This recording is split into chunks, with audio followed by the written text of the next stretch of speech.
He makes her bid for a little piece of history. Hello and welcome to the Run of the Race. Brittany Taylor and Mark Warwood with you to review another brilliant day of racing. The Melvista Regal Power, didn't he stamp his authority? Yeah, the Cerise and White tyre in honour of Peter's Investments. They took out both the feature races on Saturday, and Regal Power, I think, is a moral in the Derby. I think a lot of people share your view. Let's start the meeting at the very top, where we do have a look at the maiden, and the favourite, Ribbon of Gold, was able to get the job done. Forced to go right back into the field after the start, being followed then by Ginger Mac. Then Luke's Choices towards the tail end of the field with Dream Stream at the end. They come along to the 500. Over on the inside, Dinkum Girl's got through to take the lead. Dinkum Girl now only a neck to the good of Wacken Tanker. And then on the outside of those, Ribbon of Gold behind them, King of Planets. Megazone searching for a run behind them, running on Palacino further back. And down the outside is Dream Stream. Mum's the one, 200 left to go. And Wacken Tanker's the leader. Wacken Tanker tackled now by Ribbon of Gold. Ribbon of Gold, Wacken Tanker, they're fighting it out. On the inside, Wacken Tanker, Ribbon of Gold, Pike lifting and gets there. Ribbon of Gold just one from... Ribbon of Gold beating Wacken Tanker there. Mark, who makes the files? Wacken Tanker does as well. Look, Forgive, I thought, ran into a pretty smart one for this grade. He beat every other runner in the race by 1 or 3/4 lengths. So I think Wacken Tanker has got a win in him. A horse I don't think's got a win in him is King of Planets. Has promised the world and delivered an Atlas this one. Martin Allen normally is really good at recruiting these horses and either improving them or getting to do what they've done for previous trainers. He hasn't fixed Kings of Planets. And then the follow horse was the winner. I thought Ribbon of Gold was wide. He's had a couple of good runs for Danny Morton now off what was a very long spell and a change of trainer. Okay, Ribbon of Gold making Mark's follow file there. Now the second race, I thought this was awfully impressive. Pretty Style winning twice within the week. Down Force is over on the outside, and Marcia Lady kicks up to be now third on the rail. Fair Force had dropped off the speed very quickly. Carla Kua back there in the field, and also back there as well are the stablemates, Conscape and also Queen of Champers nearing the home corner as they come around the bend at the 350, and Pretty Style led more than a length on Pure Dynamite with Marcia Lady searching for an inside run. They're being followed by Down Force over on the outside. Well back the remainder. Pretty Style is the leader coming to the 100. It's Pretty Style a length and a half in front for Marcia Lady, who can't do any better, and it'll be 2 wins within the week for Pretty Style. Pretty Style won by almost a length, Marcia Lady. Now it's not easy for any horse to do what Pretty Style did, but for a 2-year-old to win 2 races in the week, great effort. I know this race was billed as being the second string as those horses not going towards the Karakata plate, but I think that's a little bit unfair on Pretty Style. She is clearly the follow horse out of this race, led what was a very fast tempo and stuck on really well to win as well. The fastest split from the 400 to the 200 and was well supported. They knew that she was very good and she won the race. The Forget horse is Queen of Ginger, second last and didn't sprint late despite that slow start. The Forgive horse, willing to forgive down Force here, was wide from a wide gate, and the effort did tell in the latter stages, but a good run by the winner. It certainly was, and you're right, they do sort of say it's the second tier, but I think sometimes smart trainers just avoid the best of the best in the Karakata and are able to pick up some very valuable prize money either side of the big ones. Let's have a look at the next race and a horse that is going places. This was an Arrogant Victory by Cup Night. All from Kelly's Callisto, and the job is right in front of Henty Gal at the 500. They come to the home corner now, and Gates of Babylon the leader from Lookout. Crystal Dane about to make its move. Warwick looks to come off the fence with Pure Magnus, shoulders her way clear now, and she's immediately into space. Zatorio tracks up behind those. Down the outside, Classic Pro. Morgs Freeman's gone back to the inner. Cup Night coming down the middle and threading its way through Henty Gal. Pure Magnus ranged up, joined Lookout, Gates of Babylon. Over on the outside, Cup Night, Classic Pro comes between them. It's Cup Night reaching the lead in the shadows. Cup Night does too well. Cup Night goes. Cup Night winning there, and Paddy Carberry post-race said he just thought he was on the best horse in the race. He was going to ride him like the best horse in the race, and he just didn't think he could get beat. And he was right. Yeah, he came home really, really well off what was a pretty slow tempo. The jury's out for mine about Cup Night because he keeps running these ratings that are not particularly impressive but winning. So, look, he's not in the file. The horses that make the file, the Forget horse is Zatorio, was fractious in the gates before the race. He's now going for a spell, but the wins have been in much weaker company than Saturday's contest. The Forgive horse is Henty Gal, settled last from the outside gate. The slow tempo didn't help her at Hull. She's also the follow horse here, fastest from the 6 to the 4 and also the 4 to the 2. Was held up a little bit in that last 100 metres. I think that Henty Gal is the horse to follow. Of course, Cup Night looks like it's got a fair bit of ability though. I think they just need to get a gate for Henty Gal. They've not been having too much luck when it comes to barriers. All right, the next race, I think this needs a drum roll. Bow Count finally has been able to skip along in front and win a race. Shot away quickly by 3 Taxidermy, 23 Red down on its inside. Almost 2 lengths to King of Judah coming off the bridle, most of them off the bit. On the fence, Plead the 5th, then Strong Heart. Pike's hard at work, around them goes Lawfy. 1 all compounding, back through the field from Make Mine Champers and then Spiritual Warrior. At the top of the home straight though, it's all or nothing now for Boy Hill. Bow Count led by 3 or 4 lengths, 23 Red, Plead the 5th. Taxidermy, King of Judah. Buctorio down on the rails, Strong Heart, Spiritual Warrior further back. Bow Count with 100 left to go. 2 in front from 23 Red. Strong Heart, he's going to pitch it. Cagey ride, brilliant performance by Boy Hill, and Bow Count beat 23 Red. I thought it was so great to see Bow Count winning on the weekend. Mark, he's a horse that we've talked about a lot because he sets such high tempos in races, but on Saturday it wasn't as strong, the tempo. No, it certainly wasn't. Murphy's Law, I think, was in operation. I've been on this horse for about 6 months and we sacked him 7 days ago. Thought he'd probably run his race. Well, he got his race on Saturday and the tempo was absolutely critical here. They went pretty much benchmark all the way around. He had the second slowest last 2, 4 and 600 metres off one of his slowest tempos, certainly in recent times. And for that reason, I'm actually going to forget him again here because I think he's won his race and I don't think he'll get anything like the tempo he got there. It was a good ride from Ryan Hill, though. He didn't go too hard. The Forgive horse and the follow horse is Spiritual Warrior. Settled 11th in what was a moderately run race. Fastest sectionals from the 800 metres home and was clearly the pick of the gallopers that raced off the speed. All right, let's take a look at the next race. This has to be the race of the day. Special Reward returning and recording a dominant victory. Clear from Lofty Lad, then the favourite. Special Reward getting a sweet run.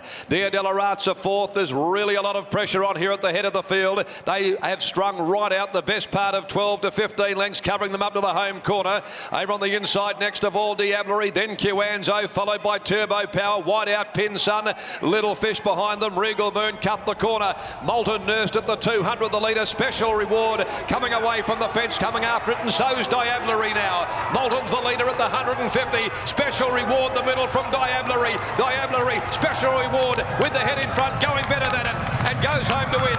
The demerit 3-year-old, Too Good Special. Well, every time I watch this horse, I'm half expecting Darren McCauley to say Special Reward, put him to the sword, and that's exactly what he did on the weekend. He did, but why? It was a good race, and it was only a 64 plus handicap, but there's plenty of horses in this race who I think will go on to bigger and better things. The follow horse is Special Reward. It was a brilliant return, settled 3rd, but still very strong late. That figure of minus 10.8, absolutely outstanding. Willing to forgive a few here, but I'm going to settle on Diablerie for the file. Clearly in personal best form, this horse has gone to a whole nother level since joining Brock Luthwaite, and had it not been for Special Reward, would have won the race. Forgetting Anvil Green, finished 16th and was probably the only horse in the race that didn't run well. I think this is going to be a very good form reference. And if you have been watching the show for a while, you'll know that nearly a minus 11 is a serious figure. So hopefully bigger and better things in store for Special Reward. All right, we're going to take a quick break, and on the other side of this, we still have the Oaks and the Mel Vista to look at. At TabTouch, our bettering department comes up with new ways to better your betting experience, like putting better features at your fingertips, such as Sky Racing and Superpick. But if you think we're just doing what every other betting company does, think again.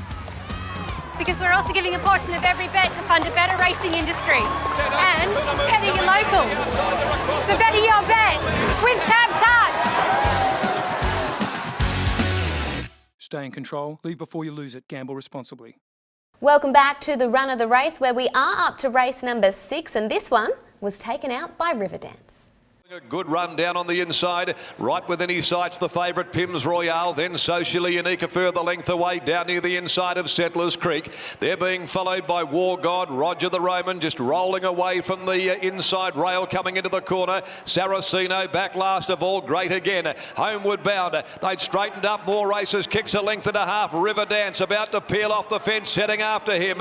On the inside, more races. Riverdance taking a while to get square with him. Now he draws level. 2 lengths Seeker, damn ready behind them. Riverdance the outside, sticks the neck in front, comes away. He's Too Good Riverdance. Riverdance beat more races. Riverdance got a beautiful run in the box seat, was able to peel out and run away with it. But this race, Mark, was run at a far slower tempo than we saw that previous 1200 metre race. Yeah, 2 grades higher as well. I think a Special Rewards run was absolutely outstanding. This form race might be a little bit dodgier. I am going to follow Settlers Creek out of it though. Finished 4th. This is a horse that loves Ascot, a former Ascot Horse of the Year. I thought it was a pretty good effort in an unsuitable race. They needed a bit more tempo at Settlers Creek. Forgetting Saracino here, threw his head just at the start. Did come home with the second fastest last 200 metres, but it was absolutely no consequence in this race. And look, I'm not really sure about Pim's Royale. This was his hardest assignment yet. He did have an excuse, though. He came back with a thumb, so he's a forgive, but may not be quite as good as some people think he might be. Oh, we're looking forward to seeing him next time he steps out and seeing if he can bounce back. All right, now we're up to the Melvista, and before the race, $1.60 was looking very, very short for Regal Power, but he just showed exactly why he was worthy of that quote. 150 taken on now by Blackwood River. Blackwood River goes up, eyeballs Cockney Crew. Now the sparks are flying with Mr. Stickler, 3 deep platoon right behind them, searching for a clear run. Over on the outside next of all is Classic Jack. Regal Powers got to the outside now for Pike at the top of the straight, followed by Utgard Loki. Homeward bound now, Cockney Crew, Blackwood River. He's come to the end of his run. Platoon joins in. Regal Powers down the outside though. Here comes Regal Power. He races up, dashes past Platoon, Cockney Crew. It's all over. He's coming away from them now, Regal Power. And the Piero 3-year-old, much too good. Races home to win more than 2 lengths. Cockney Crew, Platoon third. Regal Power so dominant in victory there.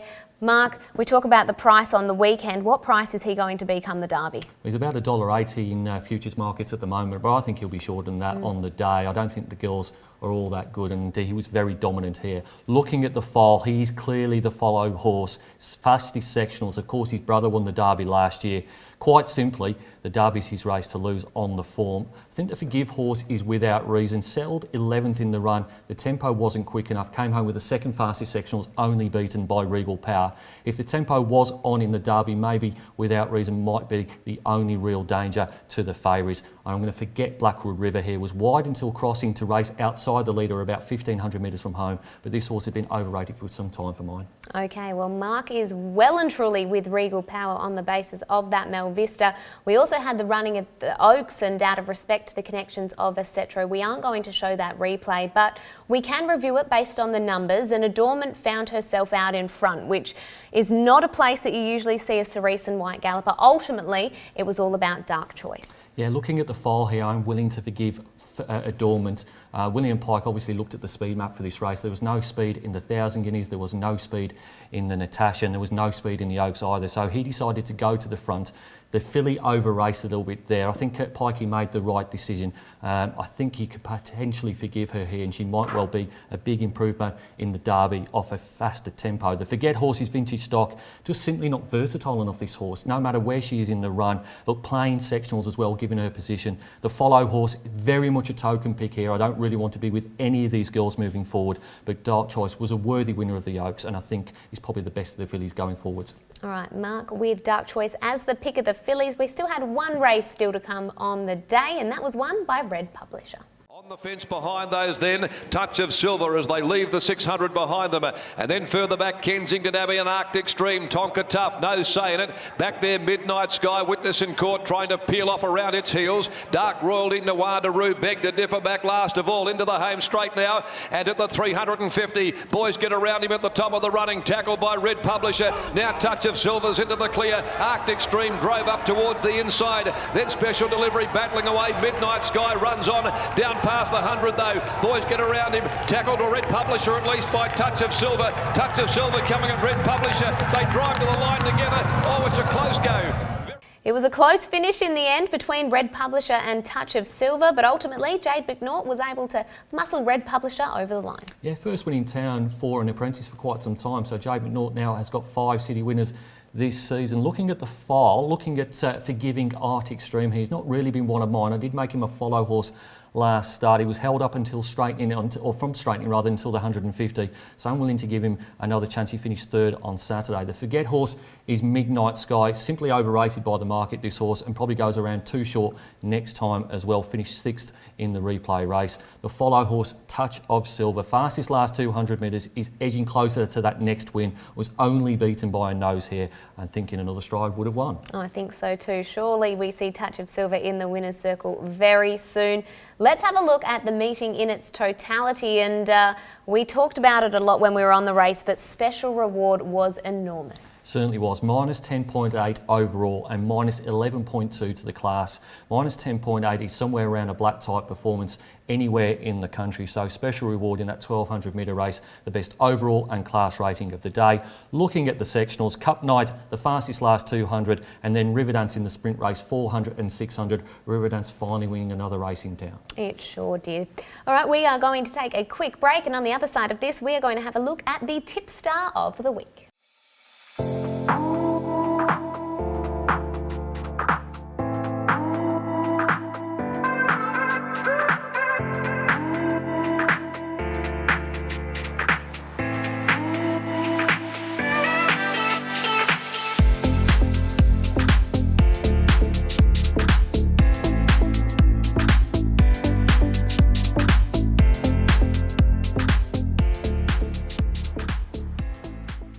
Welcome back to the run of the race, where we are having a look at the tipping competition. And Mark, we talk about moving days and non-moving days. What did we have on Saturday? A static day. You're only 1,500 points up for grabs if you had the best possible selections. You had to have your big bet on Red Publisher in the last play, $12 and $3.50, but not a day to be making much ground overall. Let's see if this week's winner had that best bet, and indeed he did. Gordon Day had Red Publisher as his best bet, but I don't think that's his biggest claim to fame. No, he's made a little bit of Tipstar history here. Gordon is the first person to win 2 rounds of the competition, which is quite some effort. We had about 600 people playing every week during the carnival. We've got about half that number on regular Saturdays at the moment, so to win 2 out of 23 rounds is some achievement. Very good at tipping by Gordon, but does that see him in the top 8?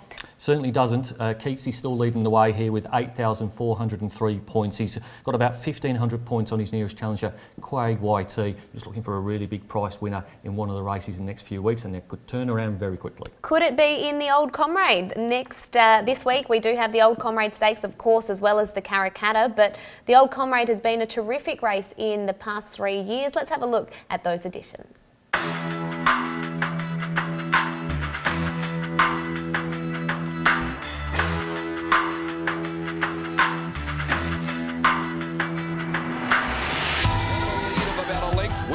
Closes the margin quickly to a half, and then 3 lengths Respondent running on Terra Force. Young Lionel, Pikes at work on Battle Hero. She has to go for the whip on Wink and a Nod. Wink and a Nod now draws level. She does just a little too well, and she's got the money here in the Old Comrade. Wink and a Nod. Battle Hero.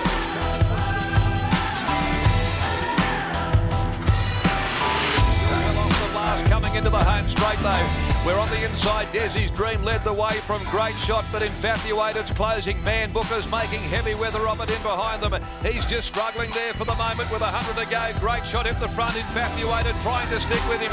Great Shot. Staples pulls the whip and he gets in and he fights hard. He's going to crack it today. Great Shot. Great Shot wins the Old Comrade from Infatuated. Zuccaros and then Northbridge and Respondent. 150 to go. Falcon Crest is the leader. Pinzoos now fights back on the inside, but Falcon Crest has got his head in front and he's going to be muscled over the line by Pike to win the Old Comrade. Falcon Crest from Pinzoos.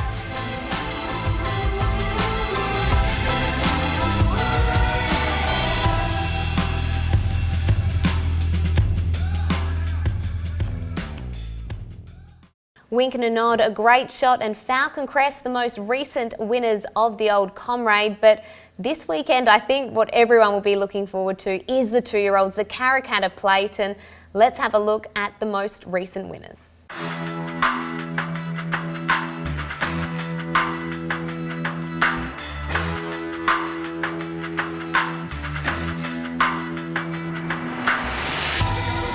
crucial 200 left to go. Whispering Brook had got away from Atacama Sky. Kaiparinya's coming down the outside, but Whispering Brook dashes away. Led the way 2 lengths to Kaiparinja. Spangled Impact coming from the back, but Whispering Brook, the Hinton-Brook filly, wins it. Whispering Brook, too good for them. 1 for Spangled.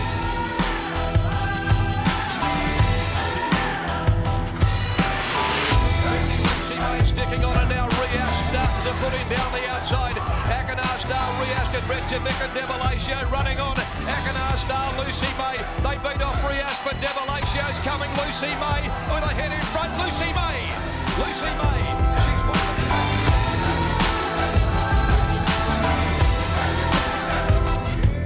Finish off strongly, but Vela Road, the Magic Millions winner, boots well clear.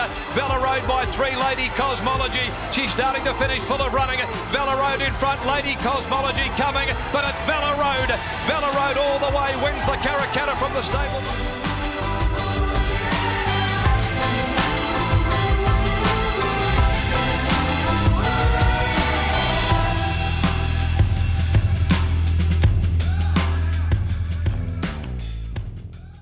Vela Road winning last year's Karrakatta. Simon Miller comes into this weekend's with a 3-pronged attack. Do you think he can win it again? I think the horse to beat is David Harrison's horse in Jericho Missile. I thought he was very, very good first up in the Perth Stakes, and we're recording this before the barrier draw, but if he draws a marble, I think he's going to be the worthy favourite in what is a very, very good race. It's an exceptionally good Karrakatta. I absolutely cannot wait for this Saturday.